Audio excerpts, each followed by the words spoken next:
is up, YouTube? Moto Noob coming at you live here from just north of Middletown.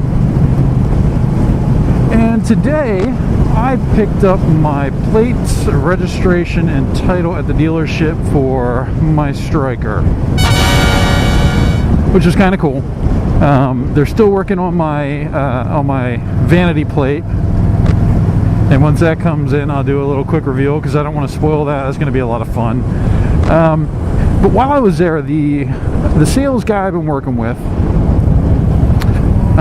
you know, I had been talking off and on with him since like September, October, because I know I wanted the Striker. And it's just a matter of, you know, getting the situation right, you know, where I was able to sell my old bike and you know, just go in and buy this outright in cash because I did not want to, you know, have another loan. But when I got in there today, he said, yeah, he knows that I motovlog.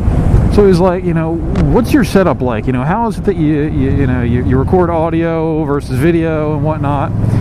So I kind of laid it out for him. And I know that's a fairly common question, so I thought I'd do a quick, oh, hey look, that looks familiar. So I thought I'd do a quick blog about it. Because making the decision to motovlog is probably the first thing you should do. Why am I going to motovlog? What am I going to motovlog about? You have to have some type of content. I mean, if you find yourself city driving a lot and you're getting into traffic where, you know, there's going to be a lot of material to work from, you know, whether it's just raw footage or whatnot, that's cool. If you have a story to tell, if you have something that somebody might find interesting, also very useful. If you're going to find yourself doing maintenance and reviews and how-to videos, that is incredibly helpful and probably going to be very popular. But, you know, make sure before you get into motovlogging that you actually have you know, something to say, something to contribute, because if it's just you riding around, now, you know, granted, it's going to be different if you're if you're doing track riding, if you're, you know, popping wheelies down the interstate past cops and whatnot, you know, but that's its own class of motovlog right there. But just make sure that, you know, you're going to have something to contribute to the community, you know, but at the same time, if you want to get on the camera and motovlog, whether you say something or not, that's all on you. Today I'm just going to talk about the technical aspects of getting set up and getting ready to motovlog. So, step number one is you will need a motorcycle. If you don't have one, it's going to be kind of hard to motovlog.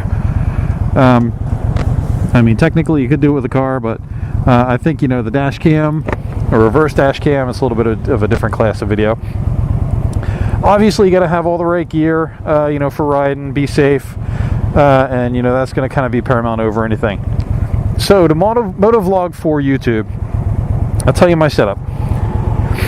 On my helmet I have a GoPro 5. And, you know, it doesn't have to be a GoPro 5. You can find you know, any style of camera that kind of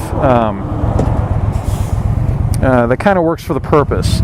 I'll tell you, you ultimately want to try to find something that's 1080p, ideally 60 frames a second. If you look at the bulk of the motovlogs out there today, they're all 60 frames per second. What's the difference?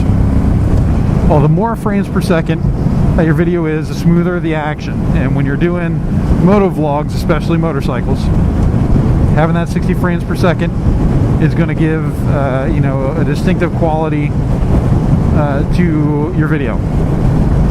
So it's going to make it stand out a little bit. So I highly recommend, if you can, 1080p at least and 60 frames per second. I have my camera, as you can see through my camera 2, attached to my chin.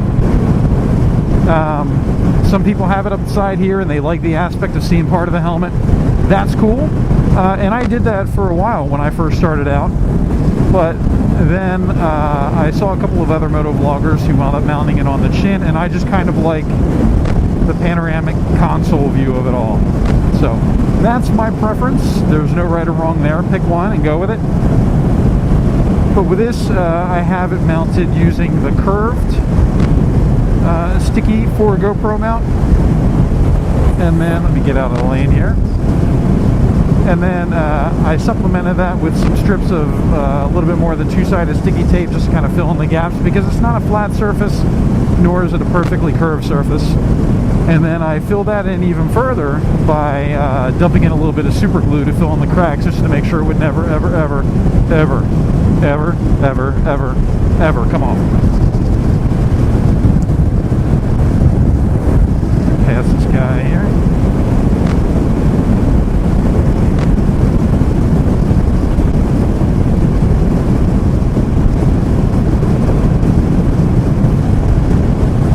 If you find yourself with the funds or the ability, by all means, you can add as many cameras as you want.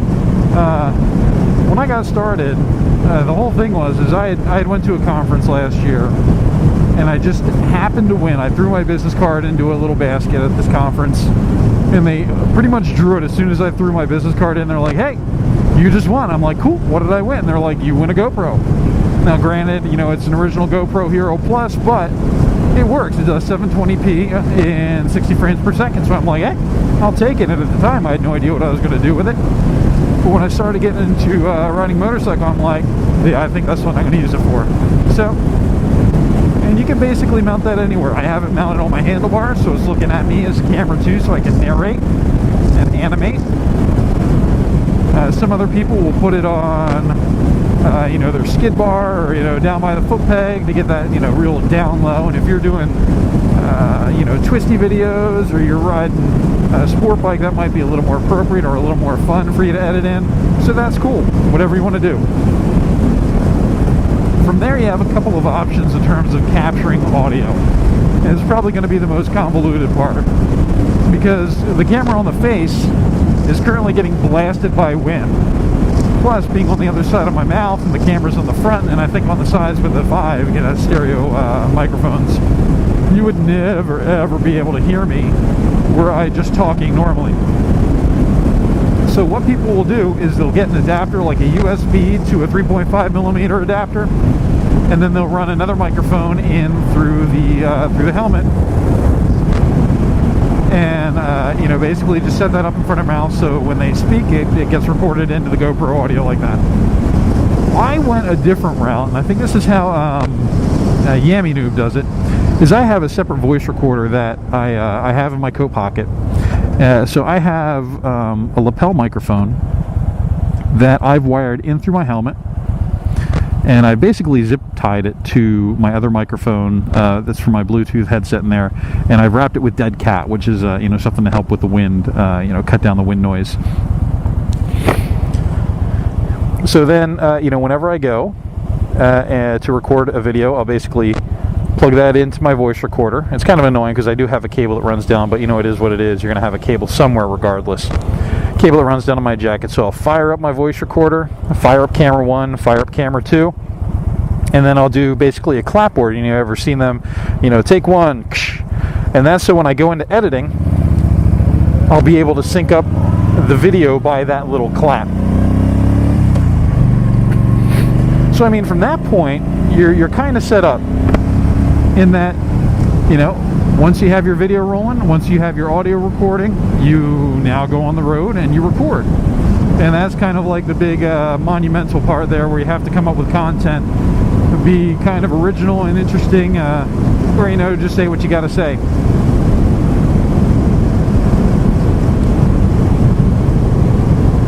On the software side of things, because ultimately you got to get this off and you got to get it published, you have a couple of options.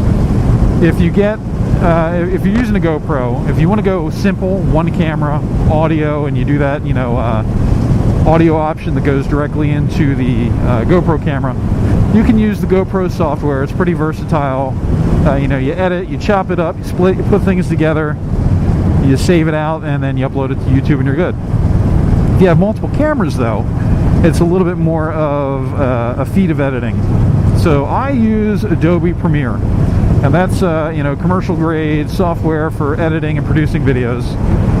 So what I basically do is I'll import my 2 video feeds, import my audio feeds, go in, and then I will line up where I clap on video 1, on video 2, and the audio, and then I'll trim it there, and then, you know, that's my audio and video feed. That's my straight up feed that I work from, and from that point on, I can do something inside of Premiere to set it in multi-camera mode, so I can start playing, and I can use the number 1 key and the number 2 key to switch between the cameras, and the audio is just coming from the one source. So it's really kind of cool.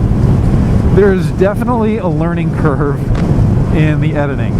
Even today, it still takes me quite some time to edit down the video, and then when I want to add goofy stuff like this, you know, that takes time to edit in too. So what I'll do is, in the description, I will go ahead and link to everything I have, and, you know, maybe give some options where you can buy this stuff on Amazon. I don't get paid if you go out and buy any of this stuff, just so you can go ahead and give it a try. It's, I mean, outside of the camera and possibly the software, if you want to go the multi-camera route, it's not all that expensive to get started up. You know, if you get an old GoPro like my Hero here and a microphone with an adapter, you know, maybe 150, 175 bucks, and then you can use GoPro software and, you know, do things that way. But it can get as expensive as you want, you know, if you go the more expensive route. You know, I decided I wanted to invest in a GoPro 5, so, you know, that's like 300, 400 bucks. The microphone, the voice recorder was, you know, the 30 or 40 bucks. So, you know, it can be whatever you want. So, I also have a post. There's a community called motovlog.com, and I have a post on there called "So You Want to Be a Motovlogger?" And I think I'm blinding that guy with my high beams. Let me turn that off. So there's a post on there that I wrote called "So You Want to Be a Motovlogger?" And it goes beyond the equipment. You know, the equipment obviously is a necessity in motovlogging, but it goes beyond that and goes more into marketing and how to do some video production. And it basically goes into my anal retentiveness and being consistent throughout how you present yourself, how you do your videos, and how you market and brand what you're doing. And, you know, somebody made a comment on there, and I 100% agree with this, is you can't polish a turd.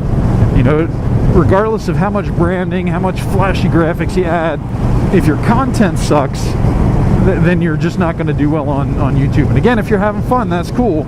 But if you're looking to actually, you know, get some viewers and get folks who are going to come back and be loyal fans, you got to have interesting content. You got to have something interesting to say that's going to keep them coming back for more.